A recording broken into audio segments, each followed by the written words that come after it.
Hello दोस्तों, कैसे हो आप। चाणक्य नीति यूट्यूब चैनल पर आप सभी का एक बार फिर से स्वागत है। तो दोस्तों, हम करें साइंस के most important one liner question जो आपके सभी कम्पिटिटिव एग्जाम के लिए काफ़ी यूजफुल हैं। तो लास्ट तक वीडियो के अंदर बने रहिएगा। जिन्होंने पिछली वीडियो नहीं देखी तो आप पिछली वीडियो प्लेलिस्ट में जाके देख सकते हैं। शायद वहाँ से आपके नेक्स्ट एग्जाम में क्वेश्चन पूछा जाए। सभी क्वेश्चन आपके लिए काफ़ी इंपॉर्टेंट है। तो आइए दोस्तों, फिर बिना देरी किए आज का वीडियो शुरू करते हैं। आज के वीडियो का फर्स्ट प्रश्न दिया गया है, जंतु विज्ञान के जनक कहलाते हैं। मोस्ट इंपॉर्टेंट प्रश्न है। जिनको ये क्वेश्चन याद है वो दोबारा से इन क्वेश्चनों को याद जरूर कीजिएगा, ताकि आपको लंबे समय तक ये क्वेश्चन याद रहे, एग्जाम में आपको कोई दिक्कत ना आए। तो जंतु विज्ञान के जनक कहलाते हैं अरस्तु, ठीक है ना। अरस्तु कहलाते हैं जंतु विज्ञान के क्या है, जनक, ठीक है ना। तो नेक्स्ट क्वेश्चन है दोस्तों, मोस्ट इंपॉर्टेंट प्रश्न है ये, वनस्पति विज्ञान यानी बोटनी के जनक, ठीक है ना। कई बार पूछा गया वनस्पति विज्ञान के जनक कौन है। थियोफ्रेस्टस कौन है, थियोफ्रेस्टस कौन है, वनस्पति विज्ञान के जनक है। कौन है दोस्तों, थियोफ्रेस्टस कौन है, वनस्पति विज्ञान के जनक है, ठीक है। तो नेक्स्ट क्वेश्चन है दोस्तों, जनक से ही संबंधित है ये, चिकित्सा शास्त्र का जनक बताइएगा। तो चिकित्सा शास्त्र के जनक कौन कहलाते हैं, यानी चिकित्सा के क्षेत्र में, ठीक है ना, कौन जनक माने जाते हैं, कौन कहलाते हैं चिकित्सा के क्षेत्र के जनक। हिप्पोक्रेट्स कौन है ये, हिप्पोक्रेट्स कहलाते हैं चिकित्सा क्षेत्र के जनक, ठीक है। तो नेक्स्ट क्वेश्चन है दोस्तों, एंटीबायोटिक्स अधिकांशतः प्राप्त होती है। तो ये एंटीबायोटिक्स है, ये अधिकांशतः प्राप्त किसके अंदर होगी, जीवाणुओं से, ठीक है। जीवाणुओं के द्वारा एंटीबायोटिक्स प्राप्त होती है ज़्यादातर, ठीक है ना। ये प्रश्न आपको अच्छी तरीके से याद कर लेने हैं, ठीक है।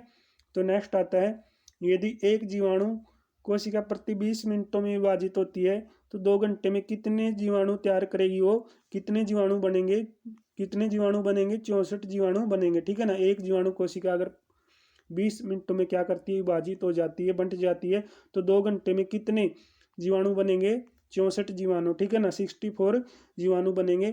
तो नेक्स्ट क्वेश्चन है, नाइट्रोजन यौगीकरण में कौन सी फसल सहायक है। तो नाइट्रोजन यौगीकरण में सहायक फसल पूछा है, कौन सी फसल है ये, फली फसल, ठीक है ना। कौन सी फसल, फली फसल सहायक है नाइट्रोजन यौगीकरण में, ठीक है। तो नेक्स्ट क्वेश्चन है दोस्तों, नाइट्रोजन शीतलीकरण में लेग हीमोग्लोबिन का कार्य बताओ। तो लेग हीमोग्लोबिन का कार्य पूछा, किसके अंदर ये कार्य पूछा है, नाइट्रोजन शीतलीकरण में ऑक्सीजन का अवशोषण करना इसका प्रमुख कार्य है, ठीक है ना। किसका अवशोषण करना, ऑक्सीजन का, ठीक है। तो नेक्स्ट है दोस्तों, मोस्ट इंपोर्टेंट प्रश्न है, कौन सा रोग बैक्टीरिया से होता है। तो कौन सा रोग बैक्टीरिया से होता है, तपेदिक रोग यानी टीबी का जो रोग है वो किससे फैलता है, बैक्टीरिया से, ठीक है। तो नेक्स्ट प्रश्न है दोस्तों, वह विज्ञान किसका संबंध जीवधारियों के अध्ययन से करता है, जो कहलाता है जीव विज्ञान, क्या कहलाता है, जीव विज्ञान कहलाता है वह विज्ञान जिसका संबंध जीवधारियों के अध्ययन से होता है, ठीक है ना। जीवधारियों का अध्ययन करता है ये, तो वो कहलाता है जीव विज्ञान। जीव विज्ञान के हमने जनक पढ़ा कौन थे, अरस्तु, ठीक है। मोस्ट इंपोर्टेंट प्रश्न है, आपको सुनने में ये इजी लग रहा है, लेकिन जब आपको यही क्वेश्चन एग्जाम में देखने को मिलता है तो आपको ये याद नहीं मिलता, ठीक है। तो याद कर लो इसको, जीव विज्ञान के जनक कौन, अरस्तु हैं। तो नेक्स्ट प्रश्न है, फाइकोलॉजी में किसका अध्ययन किया जाता है। तो फाइकोलॉजी के अंदर किसका अध्ययन किया जाता है, शैवाल का, किसका अध्ययन किया जाता है, शैवाल का अध्ययन किया जाता है फाइकोलॉजी में। तो नेक्स्ट है, पर्यावरण का अध्ययन जीव विज्ञान की शाखा के अंतर्गत किया जाता है। तो पर्यावरण का अध्ययन जीव विज्ञान की किस शाखा के अंतर्गत किया जाता है, ये क्वेश्चन पूछा गया है। तो किस शाखा के अंतर्गत ये अध्ययन किया जाएगा, पारिस्थितिकी के अध्ययन किया जाएगा, ठीक है। समझ रहे हो मेरी बात, पारिस्थितिक जो शाखा बनेगी उसके अंतर्गत ये अध्ययन किया जाएगा, ठीक है।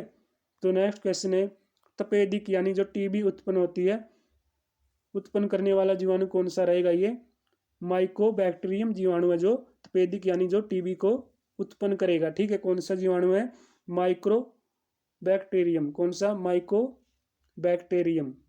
तो नेक्स्ट है दोस्तों, इक्सोबायोलॉजी में किसका अध्ययन किया जाता है। तो इक्सोबायोलॉजी के अंदर किसका अध्ययन किया जाता है, बराग्राम तथा अंतरिक्ष जीवाणु में, ठीक है। सॉरी दोस्तों, ये अंतरिक्ष में जीवन है, ठीक है। क्या ये जो बाहर के ग्रह हैं और उनमें अंतरिक्ष में जीवन है, वो क्या इक्सोबायोलॉजी में अध्ययन किया जाएगा इनका। तो नेक्स्ट प्रश्न आता है, पुष्पों का अध्ययन कहलाता है। तो पुष्पों का अध्ययन क्या कहलाता है, एंथोलॉजी कहलाता है, ठीक है ना। जो पुष्प है उनका अध्ययन पूछा, क्या कहलाता है, एंथोलॉजी, ठीक है। तो नेक्स्ट आता है बैक्टीरिया में पाया जाने वाला प्रकाश संश्लेषी आशय कहलाता है। तो क्या कहलाता है ये आशय, जो बैक्टीरिया में पाया जाने वाला प्रकाश संश्लेषी आशय है, तो ये कहलाता है वर्ण की लवक। क्या है? वर्ण की लवक कहलाता है ये, ठीक है ना। वर्ण की लवक क्या है? बैक्टीरिया में पाया जाने वाला प्रकाश संश्लेषी आशय है, ठीक है। तो नेक्स्ट आता है हेजा किसके कारण होता है। तो हेजा किसके कारण होता है? अणुओं के कारण क्या हो जाता है? हेजा हो जाता है, ठीक है ना। तो हेजा क्या है? जीवाणु होने का कारण है, ठीक है। तपेदिक जो टीबी है उसका कारण क्या है? बैक्टीरिया, ठीक है, ये भी हमने पढ़ा है। तो बैक्टीरिया तपेदिक का कारण है, ठीक है। तो नेक्स्ट है प्रशीतन खाद्य परीक्षण में मदद करता है। तो प्रशीतन खाद्य परीक्षण में मदद करता है जैव रासायनिक अभिक्रिया की दर को कम करके, ठीक है, ये मदद करेगा, ये हेल्प करेगा, ठीक है। तो नेक्स्ट प्रश्न आता है दोस्तों, मोस्ट इंपोर्टेंट प्रश्न है, जो जैव निम्नीकृत अपशिष्ट को किसकी सहायता से उपयोगी पदार्थ में रूपांतरित किया जाता है, बदला जा सकता है। तो ये जीवाणु में बदला जा सकता है, रूपांतरित किया जा सकता है, ठीक है ना। जो जैव निम्नीकृत अपशिष्ट की सहायता से उपयोगी पदार्थ है जो किस में रूपांतरित किया जा सकता है? जीवाणु के अंदर रूपांतरित किया जा सकता है। किसके द्वारा दूध खट्टा होता है? तो किसके द्वारा दूध खट्टा हो जाता है?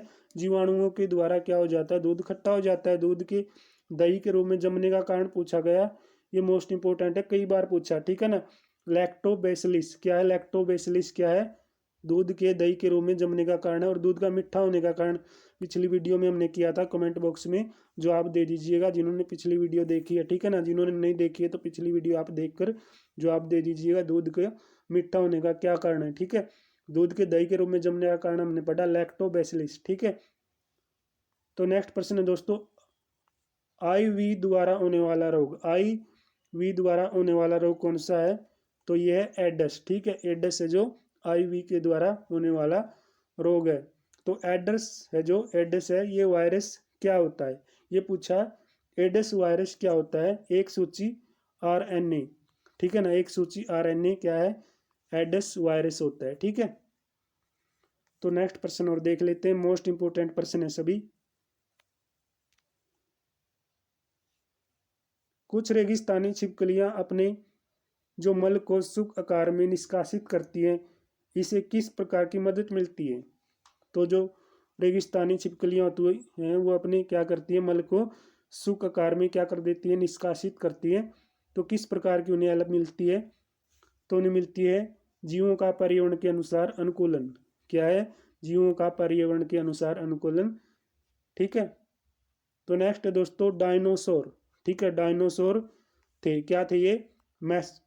मैसोजोइक सरीसृप, क्या है? डायनासोर क्या थे? मैसोजोइक सरीसृप, क्या है? डायनासोर। तो नेक्स्ट प्रश्न है, किसकी मौजूदगी के कारण गिरगिट रंग बदलती है, ठीक है ना। तो ये नहीं सुना हमने कि मानव गिरगिट की तरह रंग बदलने लग गया आज। तो किसकी उपस्थिति के कारण गिरगिट रंग बदलती है? तो गिरगिट रंग बदलती है किसकी उपस्थिति के कारण? वर्ण की लवक के कारण क्या है? गिरगिट रंग बदलती है, याद कीजिएगा, वर्ण की लवक की तरह, ठीक है। गिरगिट रंग बदलती है किसके कारण?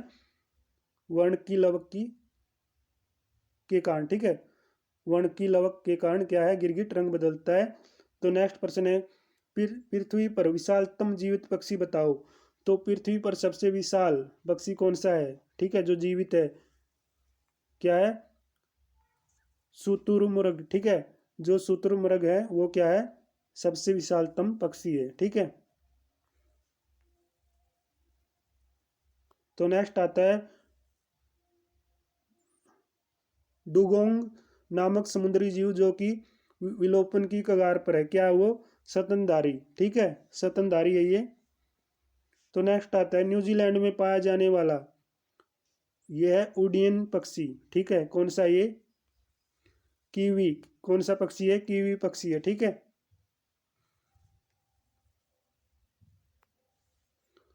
तो नेक्स्ट प्रश्न है दोस्तों, मोस्ट इंपोर्टेंट है, पेंगुइन चिड़िया कहाँ पाई जाती है? कहाँ पर पाई जाती है ये पाई जाती है दोस्तों अंटार्कटिका के अंदर, ठीक है। पेंगुइन चिड़िया ये। नेक्स्ट आता है सबसे बड़ा उड़ने में असमर्थ पक्षी जो सबसे तेज गति से दौड़ सकता है वह कौन सा पक्षी है? कौन सा वो पक्षी है दोस्तों ऑस्ट्रिच। कौन सा है? ऑस्ट्रिच पक्षी सबसे बड़ा उड़ने में असमर्थ है जो पक्षी, लेकिन तेज गति से दौड़ सकता वो, ठीक है, लेकिन वो क्या उड़ने में सक्षम नहीं है। तो नेक्स्ट आता है दोस्तों पाओ क्रिस्टेस, जो किसका वैज्ञानिक नाम है? तो पाओ क्रिस्टेस किसका वैज्ञानिक नाम है? तो किसका नाम है ये? मोर का वैज्ञानिक नाम है। तो नेक्स्ट प्रश्न के अंदर पूछा गया है वह एकमात्र पक्षी जो पीछे की ओर उड़ता है। कौन सा पक्षी है जो पीछे की ओर उड़ता है? ये प्रश्न तो आप इंपॉर्टेंट मानना, क्योंकि ये प्रश्न आपके लिए याद करना बहुत ही जरूरी है, ठीक है ना। तो ये एकमात्र पक्षी है जो पीछे की ओर उड़ता है, ये है गुंजन, ठीक है ना। गुंजन पक्षी पीछे की ओर उड़ता है। तो नेक्स्ट प्रश्न है व्हेल के हृदय में कितने चैम्बर होते हैं? तो व्हेल के हृदय में कितने चैम्बर होते हैं? 4। और मनुष्य के हृदय में कितने कक्ष पाए जाते हैं? तो कितने कक्ष पाए जाते हैं मनुष्य के हृदय में? ये आप कमेंट बॉक्स के अंदर बताइएगा। हमने इससे पिछली वीडियो में ये प्रश्न किया था, ठीक है। मानव के हृदय में कितने कक्ष हैं? तो नेक्स्ट है वह स्तनधारी जो खतरे के संकेत के समय गेंद के समान हो जाता, कौन सा वो? कौन सा ये? कंटक चूहा। कौन सा ये? कंटक चूहा, ठीक है। वह स्तनधारी जो खतरे के संकेत के समय गेंद के समान हो जाता है, ठीक है, कंटक चूहा ये।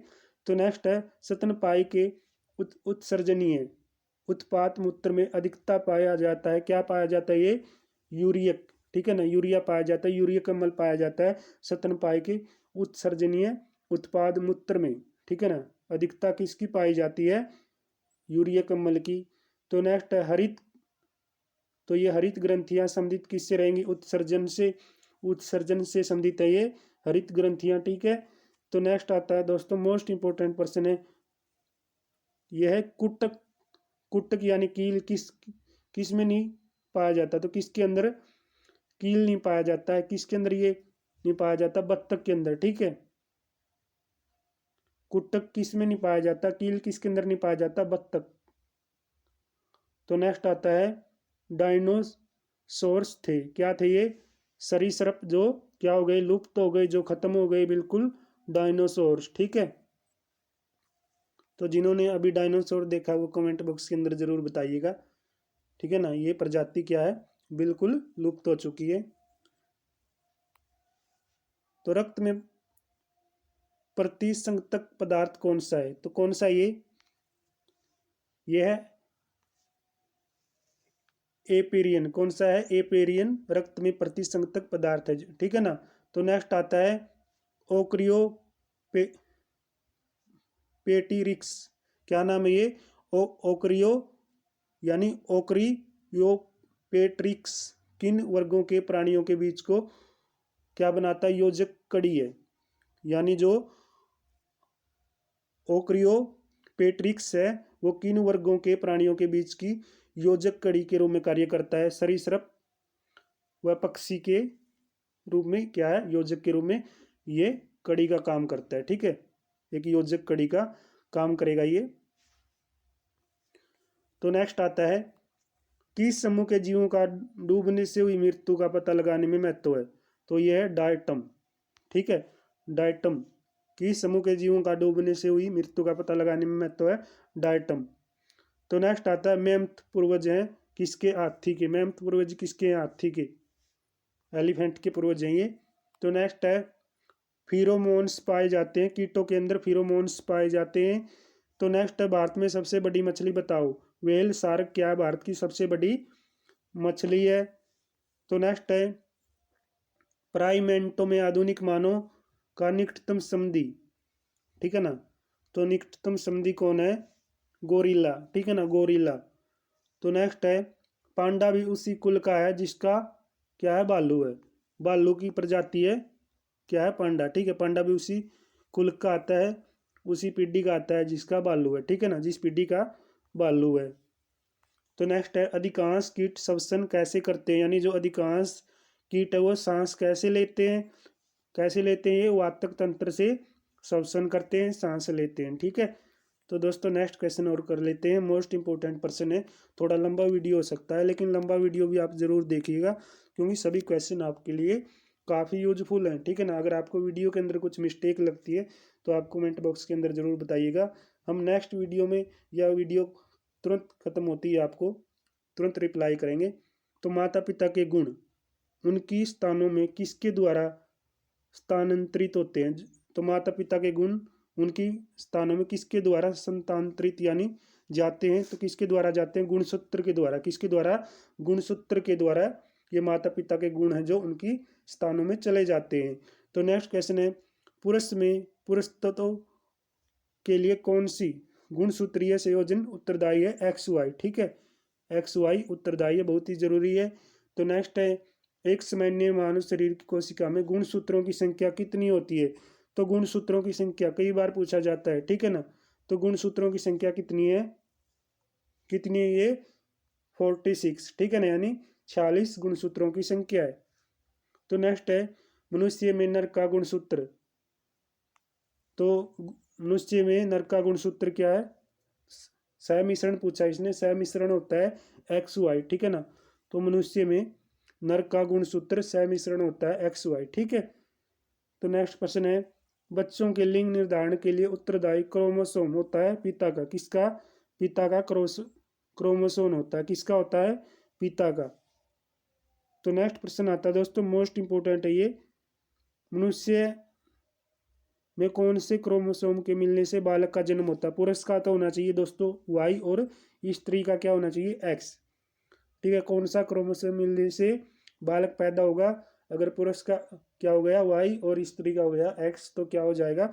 बच्चा पैदा हो जाएगा, ठीक है। एक अंधा पुरुष है जो सामान्य महिला के स्थानों में पुत्रों की अंधा होने की संभावना रहेगी 0%, ठीक है। एक अंधा पुरुष और एक सामान्य महिला की स्थान है जो पुत्रों की वर्णांतता यानी जो भी अंधे होते हैं उनकी अंधा होने की कितनी संभावना रहती है?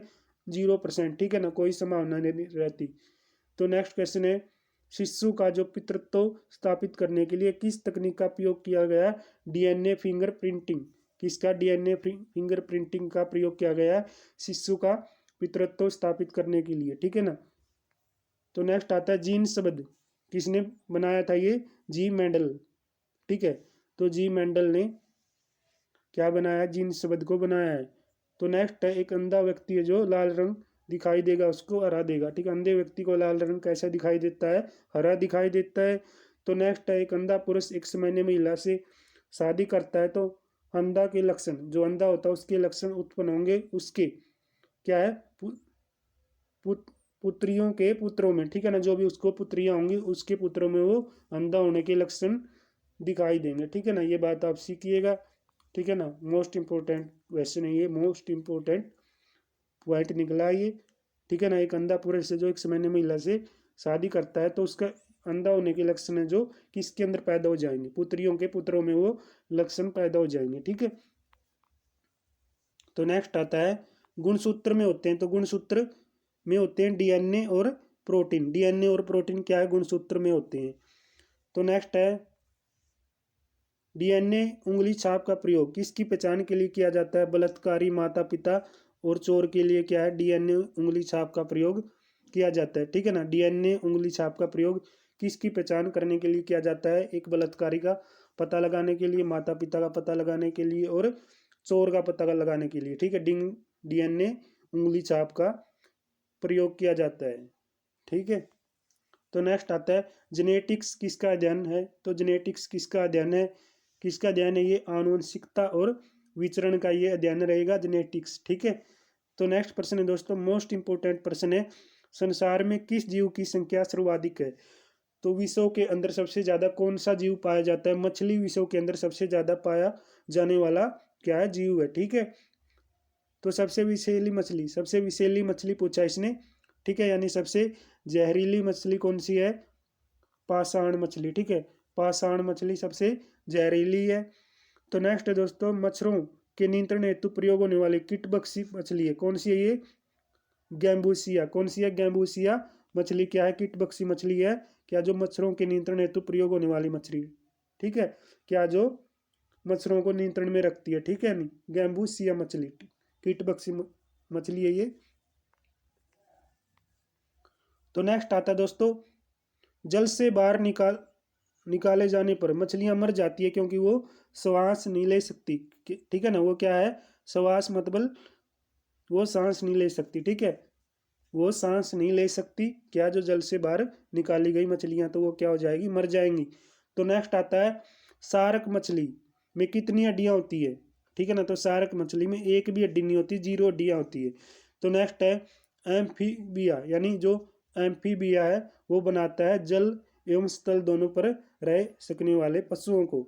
जल एवं स्थल दोनों पर रह सकने वाले पशुओं को क्या बनाता है, एम्फीबिया बनाता है। तो नेक्स्ट है दोस्तों, मोस्ट इंपोर्टेंट प्रश्न है, घोंसला बनाने वाला एकमात्र सांप बताओ। तो घोंसला बनाने वाला एकमात्र सांप कौन सा है, तो एकमात्र सांप है ये किंग कोबरा। किंग कोबरा एकमात्र सांप है जो अपना घोंसला बनाता है।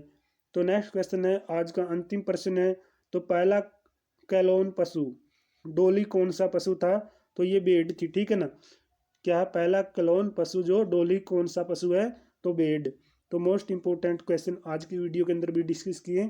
अगर आपको आज की वीडियो के अंदर कुछ त्रुटियां दिखी तो कमेंट बॉक्स में प्लीज़ उन त्रुटियों को जरूर बताएं, ताकि हम नेक्स्ट वीडियो या वीडियो डालते ही तुरंत आपको रिप्लाई करें। तब तक नेक्स्ट वीडियो पाने के लिए जिन्होंने चैनल को सब्सक्राइब नहीं किया, चैनल को जरूर सब्सक्राइब करें। मिलते हैं जल्दी नेक्स्ट वीडियो में। Thanks for watching. जय हिंद, जय भारत।